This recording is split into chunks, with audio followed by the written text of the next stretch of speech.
It's Jack Kelly, CEO, founder, WeCruitr. I've been speaking to a lot of recruiters lately, and I cannot tell you how energized and excited I am. What they're saying, and these are people in all different fields, all different sectors. And the reason I'm speaking to them, I'm writing a couple of articles for Forbes about what recruiters see in the job market. My thoughts on this is that they're the canary in the coal mine. They know what's happening. They deal with the hiring managers, they deal with job seekers, they deal with a variety of companies. So they really have their fingers on the pulse of what's going on in the market. And I'm so excited that I'm getting good news. The media just hits us with just negative news all the time. Everything is miserable. Everything is bad. Everything is horrible. Fear, doom, gloom, nonstop.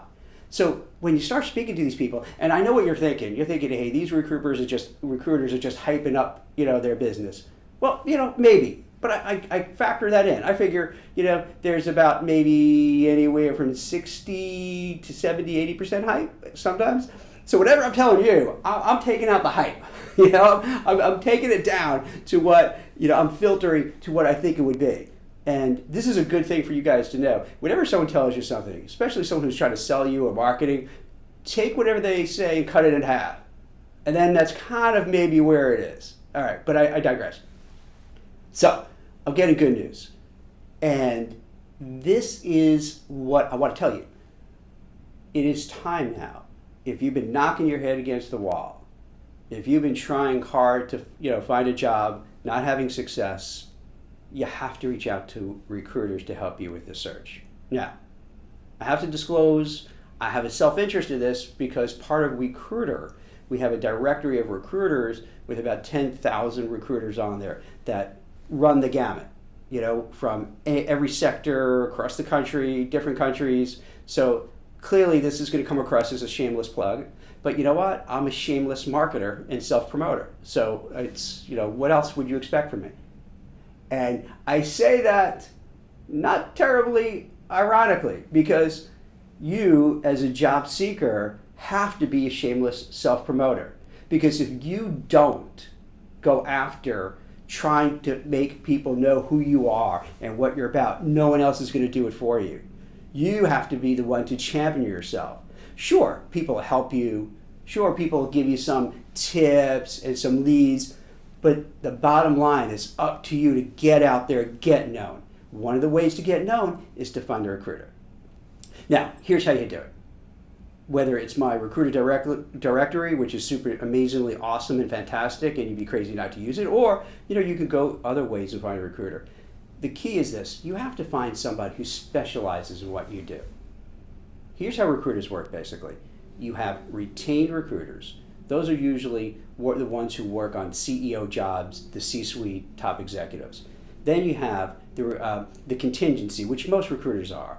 That means ABC company is going to go out to Jack Kelly and 5 other recruiters and say, hey, we have this role, can you fill it for us? And then like hungry dogs, we're all going after the same bones. We're all fighting for the same candidates. And at the same time, the company is also looking for people themselves. They're posting it online. So it's a free-for-all. Whoever gets the best candidate who gets placed wins and gets a commission. It's a very cutthroat business. The third one is more staffing, contract. These are temporary roles, consulting roles. So those are different kinds. And the reason I bring it up, you need to know this when you speak to a recruiter or you look to find a recruiter. Because you want to know how are they compensated, how does it work, what are their incentives. The chances are you'd be looking at a contingent recruiter, and the incentives are very simple.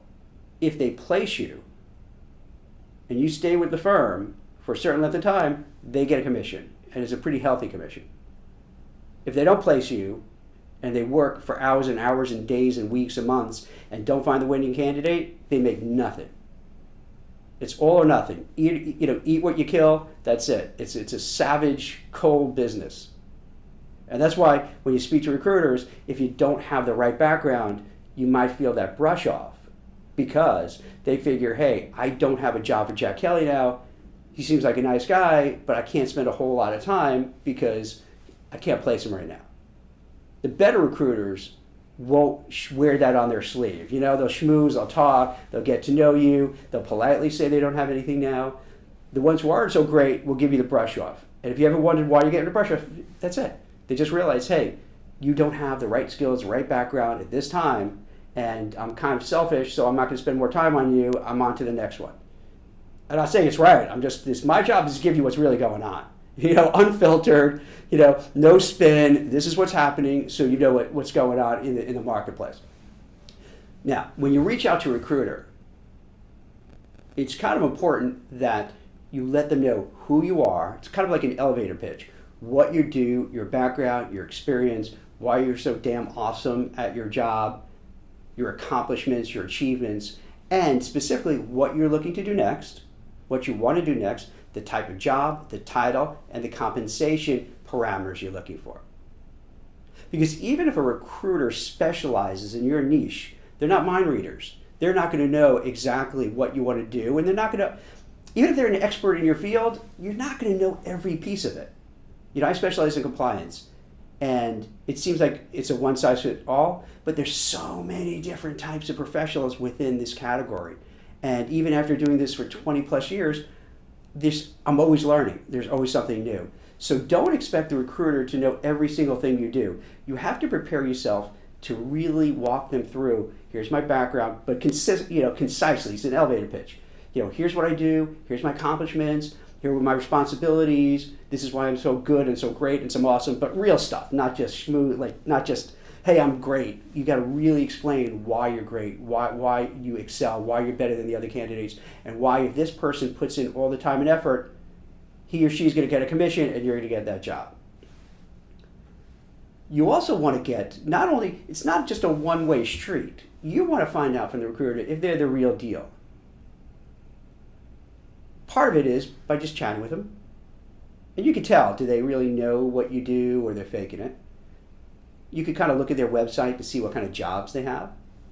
You check them out on LinkedIn to see, do they have a lot of experience, not a lot of experience? Does it look like they place people, not place people? Are there connections? If their connections are open, are they connections kind of people with my background? On the low-key, under the radar, you want to find out who is, like anyone you know who knows those recruiters, and do they have any good experiences with them, any bad experiences with them? Were they placed, were they not placed? So you want to do your homework. Here's why they help. Basically, recruiters could do a few things for you. Number one, they have access to the hidden jobs. Not every job is put out there, online, particularly in this kind of environment, because hiring managers know that there's so many people looking for jobs. If you post something, it's going to be kind of an avalanche of resumes coming in, and it becomes almost impossible to look through them all. So what happens is that they'll discreetly hand them out to recruiters to do quasi-confidential searches. I say quasi because sometimes they don't want you to broadcast it too much for the same reasons about how if they advertise, they get so many resumes. So what happens is that they'll give it out to maybe a handful of recruiters, and their job is to get it, but the rest of the world really doesn't know about it. And oftentimes companies have select recruiters who specialize in niche sectors. They do have recruiters that handle everything, but for certain hard to fill jobs, they go out to specialized agencies that know their stuff. So that recruiter, if they specialize in an area, particularly your area, they're going to know the company, they're going to know the hiring managers, they're going to know the HR people, the talent acquisition, the executives, because presumably they're working with them a lot. So they're going to have that inside scoop of who they are, what they're about, what they like in a candidate, what the interview process will be, what are the things you have to watch out for. Then they also help negotiate the salary. Now that's really tough, because if you've ever negotiated your own salary, it's hard to separate yourself, your ego, from the job. It's like that expression, a good lawyer isn't a lawyer for him or herself. And I butchered it. I don't know if that's how, it's probably not the right cliche, but you know what I mean. Because you get emotionally involved, it's hard to look at things objectively. Same thing when you're negotiating yourself, you could take things personal, it could get kind of uncomfortable and awkward. You don't want to push too hard if you're negotiating with your future boss because you may alienate the person. So when you have a third-party recruiter who's used to doing this, and maybe they've been doing this for 5, 10, 15, 20, 30 years, they're good at it, so they know how to negotiate it. They also know how to negotiate it without ruining the deal. Because sometimes when a person negotiates the salary themselves, they blow it up because it just gets uncomfortable, it gets awkward, feelings get hurt. You really don't know how it works because you're not used to this whole feel. So you may ask for something way too much and they say, forget it. The recruiters kind of know the deal. They know how much to push, how much to pull back. They'll sense when, hey, I know we can get X amount of money, or hey, I think if we push too much, they're going to walk away and go to another candidate. So you get that flavor. So you get that help. You get that color. So this is why I think it all makes sense. And then the timing is on your side. Now you may think, Jack, you're out of your effing mind. What do you mean the timing is on my side? Everything is horrible. Everything is a disaster. That's why it's on your side. Because we're due for things to turn around. Before you know it, the elections are going to be over. And yeah, it's probably going to be really an ugly couple of weeks, if not a month, till everything gets sorted out. But then whoever wins is going to have a big motivation to turn this economy around, the job market around, the stock market, to keep it from crashing. Because if Biden wins, he's going to want another 4 years after that, or at least hand the baton over to Harris. If Trump wins, he wants to protect his legacy. So both of them are going to have a large motivation to make things work. And I'll bet you right now that what will happen, you're not going to see as much as talk about COVID, and you're not going to hear all this fear, and you're not going to hear this doom and gloom, because we're going to get past that. If you ever notice, the pendulum for everything swings really wide from one side to another. And it's been really on one side of just doom, gloom, hate, fear, anger, and that can't last forever. When you're in this kind of trend, you think it lasts forever, but think about it. It never does, just in your own life. You could have times where everything is great and wonderful, and then something happens, not so great. You could have times that everything is awful, and then you get a couple of breaks, and then they're good. Same thing. You're going to see things are going to turn around. Things will start picking up. The mood will improve. The psyche of America is going to get better. There are going to be more jobs, more opportunities. Whoever's in the presidency is going to work really hard to make sure that the economy is humming, the job market is working, things are going well. So you want to plant the seeds now. Now that things are a little crazy, you want to get ahead of the curve, because you don't want to start January, mid-January, February thinking, nothing's going to happen during the elections, nothing's going to happen during the holidays, I'm just forgetting about it. Let the other people do that. You want to get in front of the recruiters now. Get on their radar screen. Get them to know you. You get to know them. Have phone calls with them. Have Zoom meetings with them. So now, best thing, they have something right now for you. The odds of that happening are probably unlikely right now, because we are in that holiday coupled with the election cycle. Historically, after doing this 25 years, whenever you get into the holiday season, it slows down, even in the hottest job market.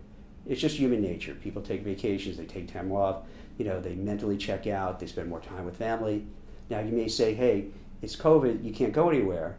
You're right. It may not, so it could be a weird thing where maybe it won't be as slow as usual, or it's just an excuse for everybody to say, hey, we need a reprieve. We just need to get our mind off of work, job search, everything, and stops. So if you don't hear back from a recruiter right away, don't think there's a problem. Don't think they're not interested in you. Don't think that you don't have the right background or anything like that. It's just, we're in this zone it's very awkward.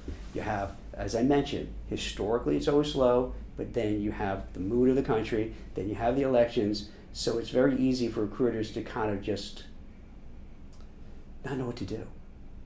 And I'm not I'm not faulting it because we're all going through this. We're all confused. We don't know what to do. We don't know what's happening next. And I'm saying this because it could be frustrating when you say, hey, Jack, you moron, you told me to reach out. I reached out to them, and now I don't hear anything. So don't take that as a no. And this goes back to what I said about the shameless promoter. Just think, hey, they didn't get back to me, but I looked up the recruiter. I see that recruiter specializes in my field. I notice that they have a lot of first-degree contacts on LinkedIn that I share. I see on their website they have a lot of jobs that resonate with me. I spoke to colleagues, and they've either been placed by this person or they know people have been placed successfully, and those candidates who became employees are very happy. So then you say, okay, so I have the right recruiter or recruiters. There's no reason to have one. You can have 1, 2, 3, 4, 5. You don't have too many because then they trip over each other, but you can't, go for a few. And they, by the way, and they don't charge you. And if anyone charges you, call me. It's not illegal or anything, but it's just not. Every industry has their standard operating procedures, and the standard operating procedures, generally speaking, for recruiting is the company will pay the recruiter a placement fee. They'll have a contract, signed contract, and they'll place the recruiter for the successful placement of a person. So if you have somebody saying, hey, Jack, give me, X amount of money, and I'm going to market you, and I'm going to get you a job. They may be legit. I do not want to cast any aspersions on people. Particularly, I don't want to make such a blanket statement on people who I don't know. But just have your antenna up. That's all I'm saying. So the recruiters have a self-interest to make things happen. But even with a self-interest, they're prisoner to the time period we're in. So don't get discouraged. You notice that this is the right recruiter for you, and just stay on the radar. Get in front of them, keep in front of them, keep in front of them, or her. And eventually, you guys will connect because they're going to realize, hey, you're serious about it, you're motivated, and they'll focus on your resume, your LinkedIn profile. That's another thing to consider. Before you reach out to a recruiter, you want to make sure your resume, your LinkedIn profile, maybe you have a WeCruitr profile, Facebook, Twitter, Instagram, you want it to show your brand. So when they look at you, they know what they're getting. If you have a social media footprint where you're just like this, I hate Trump, orange man bad, he should die and his head should fall off and he should explode. They still may want to help you, but you gotta wonder, what's this person? I don't know. And I'm giving that, I'm not playing politics. That's the first thing that came to my mind. But I think you understand what I'm saying. You want to make sure that your social media footprint is not such that it makes people kind of say, this person might be a little toxic, or a little too angry, or I can't risk that. Because as a recruiter, they're depending on me to find the right person.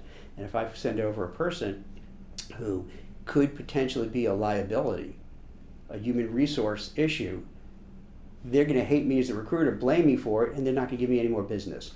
So I get you want to express yourself. Absolutely. But you also want to know that the recruiter's going to kind of look at these things and see, because they're going to make a calculation. Is this a person I could place? Is this a person who's going to then work well with the company? Because in addition to a recruiter placing you, the recruiter wants you to stay there and succeed. Because if you stay there and succeed, that is the best advertising and marketing for a recruiter. Because then the company comes back to that recruiter and says, hey, you placed Jane 5 years ago, and she started as an associate, now she's a managing director.